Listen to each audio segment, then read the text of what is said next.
Hello, everyone, and welcome to the London Source. This is our first broadcast of 2021, and it comes with some very exciting news, doesn't it, Steve? It does indeed, yeah. Just say Happy New Year to everyone out there. And we got some news on the 31st of December that the plans were submitted for the London resort. Cutting it pretty thin. Yeah, cutting it on the last day of the year, which is pretty... yeah, it was surprising. I think me and Nick were sort of thinking near the end of the year, like, are they actually going to submit this? But it turns out they stuck to their word, and yeah, so they've submitted the plans.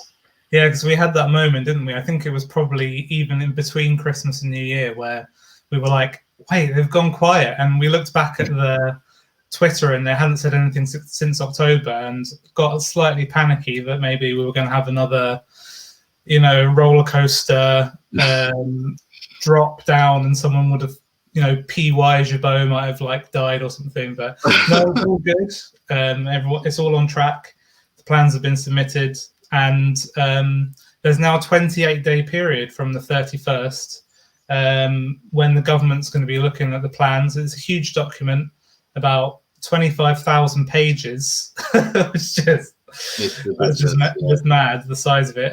Unfortunately, it's not available yet for us to look at, but hopefully in the coming, especially if the plans are accepted, we'll get some more information coming out from the London Resort Company. Hopefully, yeah. I mean, I think we thought it was about a 2-month period. We sort of mentioned that in previous videos, but then they said it's about a 28-day period for them to either accept or reject the submission, really. And I think this is now just the waiting game, isn't it, really? Just to see what happens, and hopefully it will be accepted. But yeah, we just got to wait and see. Yeah, I just wanted to say as well before we kick off, so today we're going to be just, I guess, taking you through what news was announced, and we're going to be looking at whether we think that this time frame of opening in 2024, which is what they're saying, is realistic. But just wanted to say, first of all, thank you to everyone that subscribed. We started back in September, and we're now on 101 subscribers last time we saw. So thanks everyone that's subscribed so far. Please, if you're watching this and you haven't yet, do subscribe, click the like button, all the usual stuff. Hello everyone as well who's watching live. Got 3 people watching live. And Mr. Roller Coaster, and then maybe also either Cray for Coasters or Coaster Connection. Hello to all of you. Thanks, Mr. Roller Coaster. Yes, we're very, very pleased. We only started in September, and it's hopefully only up from here if the plans are accepted. So, yeah. Yeah, exactly. I mean, yeah, thank you very much to everyone. And like I say, this is sort of a community we want to build, really, and just start sort of discussions and sort of get excited about it, really. And of course, we're in a pandemic at the moment, so things are a little, I suppose a little slow with everything, and this project's one of them, but they have submitted the plans. So they still look like they're, going ahead with it. And I think, I mean, fingers crossed, we're going to see what happens. But yeah, and anyone that has any questions who's watching, please do just let us know in the chat, and we'll try to answer them after this short presentation we're going to do in a second. And also, anyone's watching after the live event, just let us know. We'd like to know your thoughts on whether you think this is going to go ahead. Exactly. Yeah. So, Steve, do you want to prepare the excellent presentation?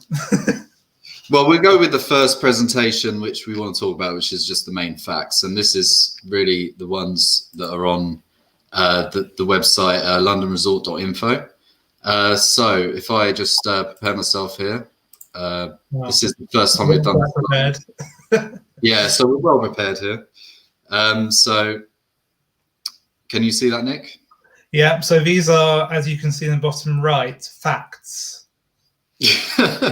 Yeah, that's my little man there with the newspaper. So these are the facts that we know so far. Now, this is basically what you can get off the londonresort.info page. They actually submitted on the news section just some, facts or what we know so far. And what's What's that, sorry? These are facts. These are indeed facts, as you can tell in the bottom right. I hope we make that obvious. So, okay. So, firstly, the plans were submitted on the 31st of December 2020. As Nick said, that is the last day of the year, so it's very tight, but they managed to do it. And yes, it does comprise over 25,000 pages of reports, assessments, and analysis, which is that's a big document, isn't it, Nick? Well, it's a big project. I mean, let's face it, it's something like how many hectares of land? I can't even remember. It's not actually on this fact sheet, but it's a lot. 35, I think. Yeah, something like that. Yeah, it's quite a lot. So yeah, a whole theme park. Something like not quite 3,500 hotel rooms at the start, but there'll be a number of hotels built in the first phase of the project. And I suppose that's something to mention, is that this plan and the plan to sort of release in 2024 is only phase one of what's going to be a huge project. And that first phases include the first gate and the esports arena and number of hotels. But then we're later on, by 2029, hopefully looking at a second theme park and also a water park for one of the hotels. So it's, you know, by the end of this decade, we may be looking at having our first 2-gate theme park in the UK, which would be awesome. Yes, exactly. I think it's pretty exciting. Hopefully the second theme park will go ahead.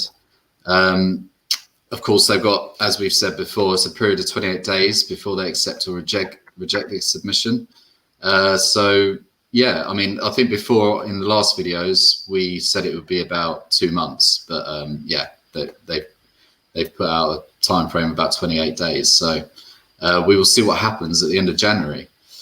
And of course, as Nick said here, like the application confirms the intent to develop 2 theme parks, a water park, conference and convention centre, esports facility, 3,500 hotel rooms, which I think is about 4 hotels, isn't it, Nick? Something like that. Yeah.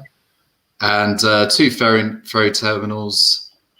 And of course, yeah, you got back of house facilities, visitor centre, and a new road. So there's a lot of development here that needs to be constructed.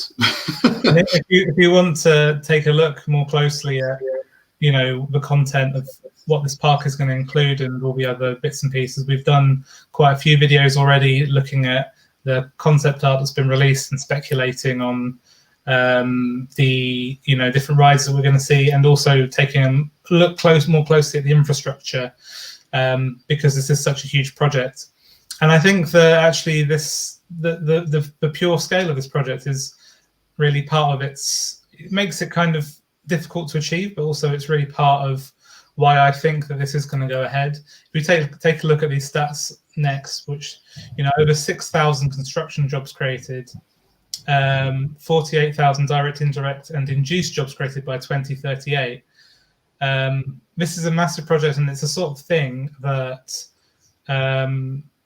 we really, well, I feel like the country needs, and it's something that I think this government is going to champion as a sort of Brexit project. If you think about it, Boris Johnson is without wanting to get political at all, he's a guy who likes to have a big project. He had obviously 2012 Olympics, and I think he sees this as maybe being his sort of flagship. And let's not forget that 2024 is an election year. There will be a general election in 2024. And if there can be a huge new theme park opened that's been backed by the government and hopefully already starting to get visitors through the gates, we'll have to wait and see. That's going to be a big plus, a big project that they can sort of point towards as being a success. Definitely. So yeah, we'll see how it goes.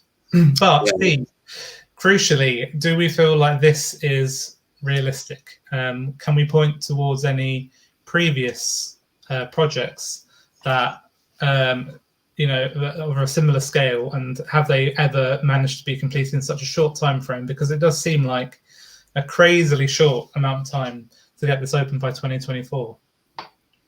Yeah, exactly. I mean, I think when we looked at the 2-year time frame, we were both thinking that's a very short time frame to build a theme park and a complex of this size.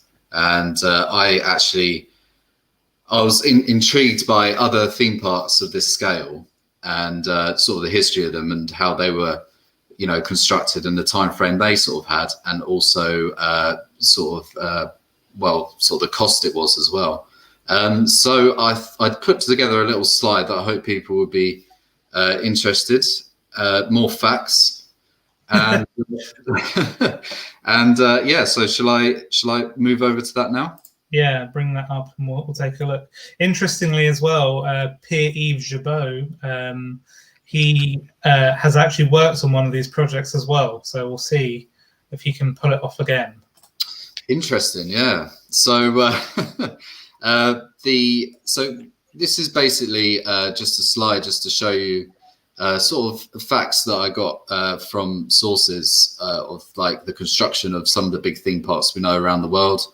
And so the big question with the London Resort is the construction time frame realistic? And as you can see, I've got a nice background image there of Diggerland, which I thought I'd digging up any people when they breaking ground for this project. Yeah, exactly. Yeah, I don't think that's how it would look when they're constructing it, but let's see.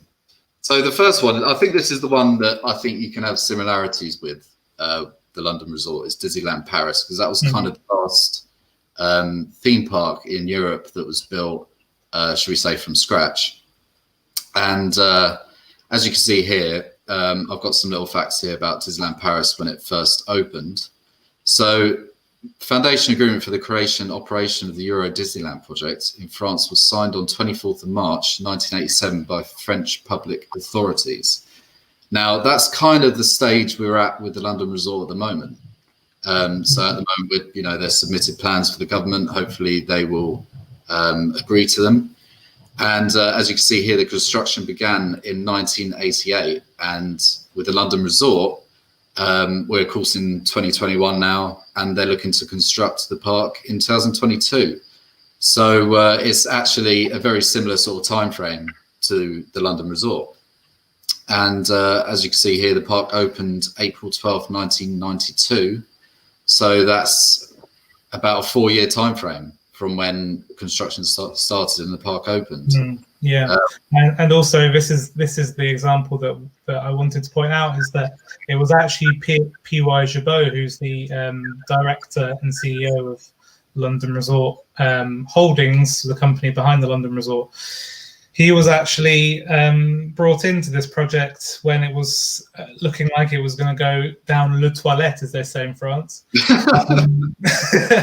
and saved it. And he was part of making sure they opened within the time frame. And obviously, as we've said in previous videos, he was also involved in saving the Millennium Dome, or as I say in French, le Dôme de Millennium. And that was another project that he saved from catastrophe by coming in. So we actually have this quite experienced and proven guy on the project now. He joined, I think, in 2017, and he's 2019. So hopefully that with him behind it from the beginning, you'd hope that this sort of time frame could be achieved. But let's see some other examples. Yes, I mean, I think with this project, as you can see, it did cost around $5 billion, which was that's a lot of money for back in the late 80s. But I think this project had a lot of problems with the design, and there was changes and things like that. So but it's definitely a similarity we have to the London Resort. So let's move swiftly on. And this is the Magic Kingdom at Walt Disney World. This was the first park that was built in Florida. So in 1964, Walt Disney began secretly buying millions of dollars worth of Central Florida farmland. That sounds very Disney, doesn't it, Nick? Like, secret sort of land. I mean, yeah. But anyway, in a 2-year construction effort, Disney employed 9,000 people.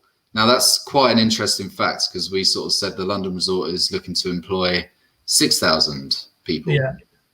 So it's a similar sort of ballpark, isn't it, to the London Resort, wouldn't you say? Or... Yeah, but I'm quite interested because we've also seen, obviously, this is a similar area of land as well. 140 acres for Euro Disney, 142 for Magic Kingdom and Walt Disney World. So, yeah, I mean, how much is it? How much is the space at Swanscombe? I've actually forgotten. Well, I think it's quite large. It's something like 500 acres, I think. Right, but it's not. But that's the whole area, including the gates, rather than.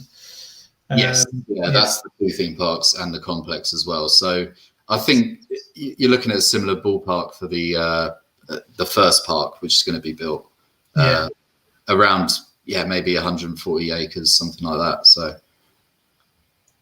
yeah. So we've got one more example, I think, haven't we? We got a couple more actually. Ah, yes. As you can see here, the cost for the Magic Kingdom was actually a lot less than Disneyland Paris, which baffles me. I can't believe Disneyland Paris cost that much, 500 billion. But there you go. It was built sometime after, so it's probably some sort of inflation.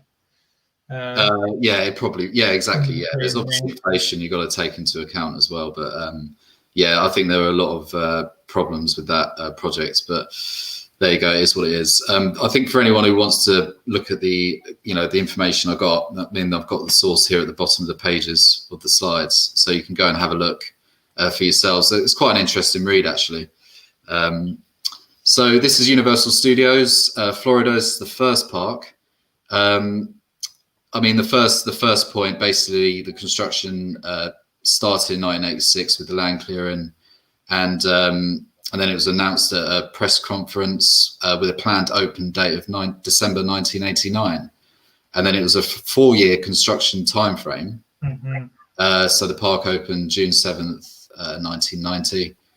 Now, this is only 30 acres of land. Now, that's probably just the Universal Studios park. It's not the whole complex itself. Now, I wouldn't hold me to that, because I'm pretty sure it's probably a lot more than that. But and then it costs around $630 million US, similar to the Magic Kingdom, I suppose. And my source was from Wikipedia, which is the #1 reliable source for information, isn't it? So, but as you can see, these were the similar time frames. I mean, you got 4-year, and then you got like a 2-year for Magic Kingdom. So London Resort is looking at a 2-year construction time frame. And then we've got our beloved Europa Park. Now, Roland Mack, who is actually the owner of Europa Park and sort of one of the co-founders of Mack Rides, he went on a tour of the US and came up with the idea of opening his own theme park in Germany.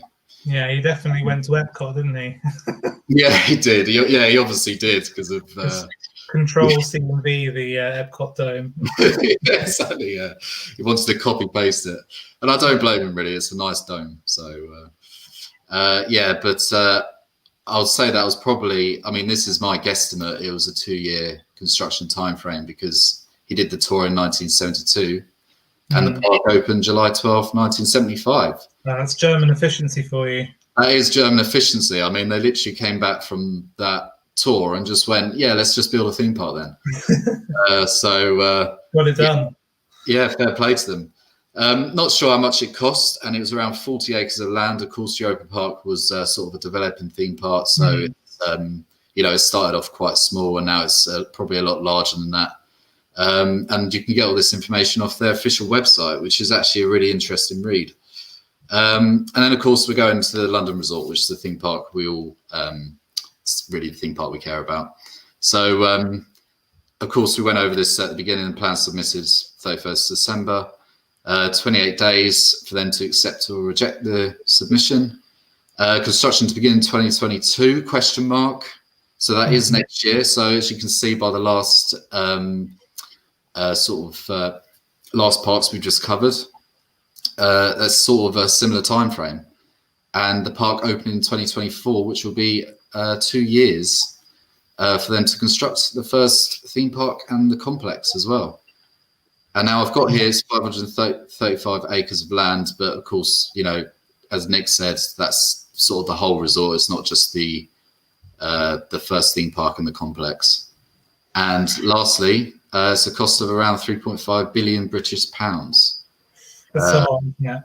It's a lot, but I think, as you said before, with inflation, you've got to take that into account, and it could be sort of a similar estimate to what the Magic Kingdom was back in 1971, was it? I think it was something like that.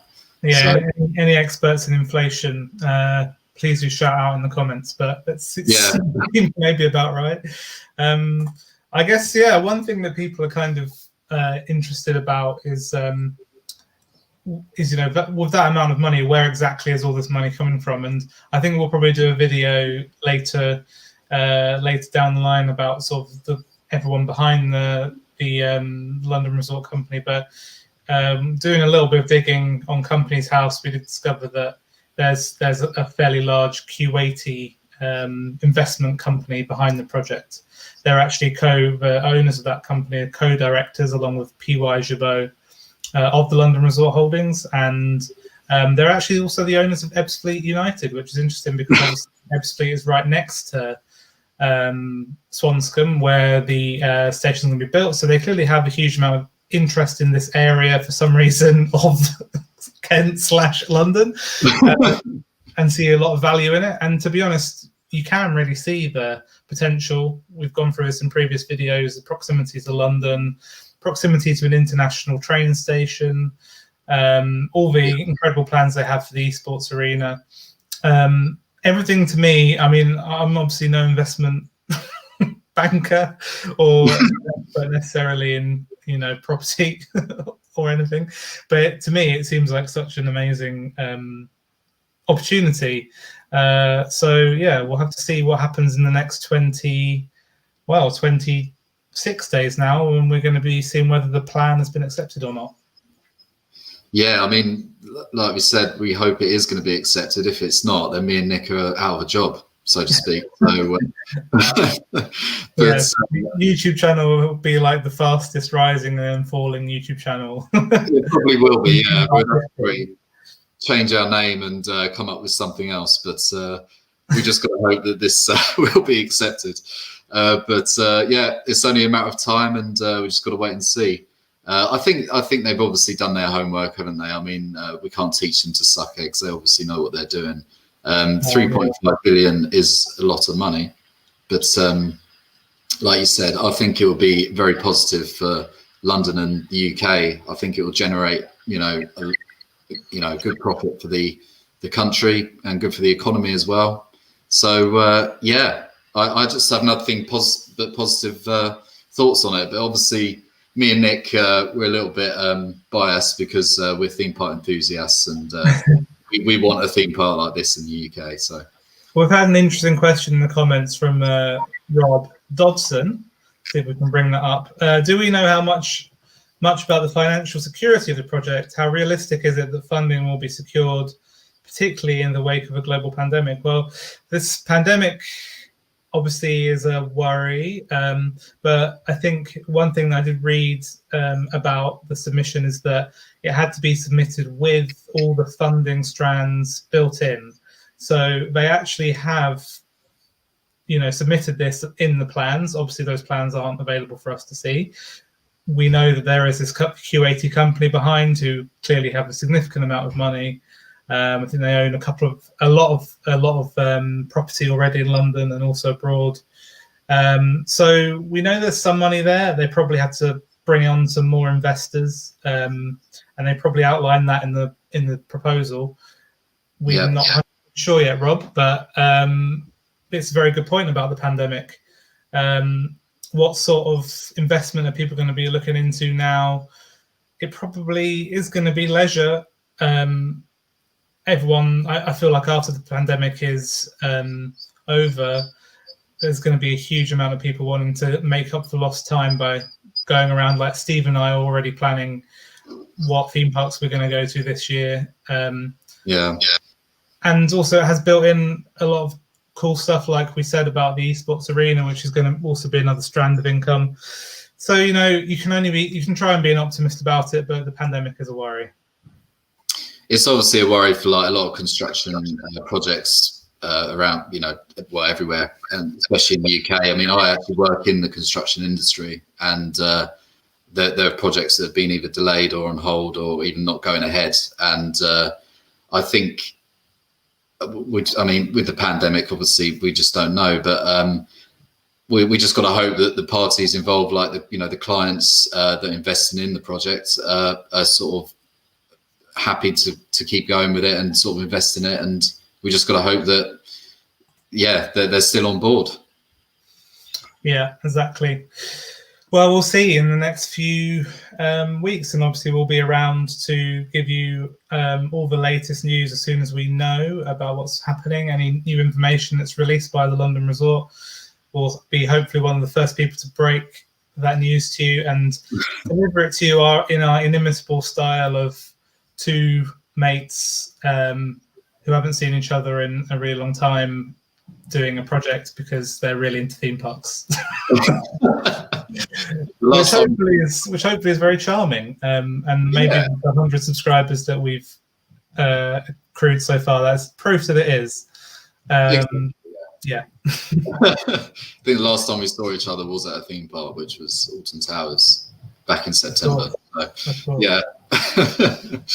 But I think we're going to, like as Nick said, we're going to try and give you as much content as we can. Obviously, things are very limited at the moment because we're in a tier 4 restriction, and obviously the pandemic, everyone knows about it, been banging on and about it, like, all year. So hopefully we'll give you some fresh content, and I think we're even looking to visit the site when we can as well. I think that'll be something that'd be quite cool to see before things go forward. So yeah. And of course, as always, we've got to do the usual call out. Thanks again. We've just got another question from Austin. We'll reply after the broadcast, as we're just going to finish now. But thanks for your comment, and please do like and subscribe to the channel. Hit the notification bell if you want to know when we're going live. And yes, Happy New Year to everyone, and we'll see you again next time. Let's hope for a better year ahead. Cheers. Thank you.